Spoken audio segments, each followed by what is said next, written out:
In this training, we're going to review the MetaStock XENITH menu and how it can be used to quickly access information and applications. We're going to explore how it can be used to find and organize information. Let's open the toolbar, and you will see the My Apps menu, which is a customizable menu containing all the apps most relevant to your profile. Let's open the Charting app. The app will open with the active instrument.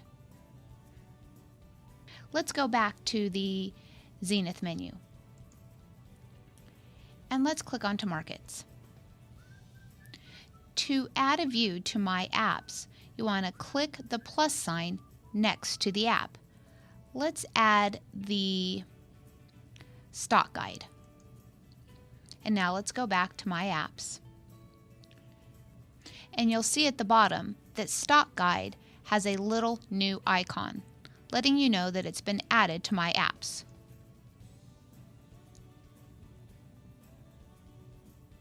To remove an app from My Apps, you simply right-click onto it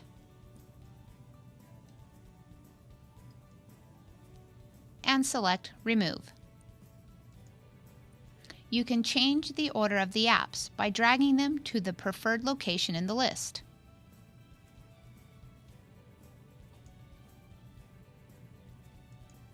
The Charting menu gives you access to a variety of charting apps. The Monitoring menu gives you access to key apps including quotes and quote lists. Thank you for joining me today on this training video for MetaStock XENITH's menu.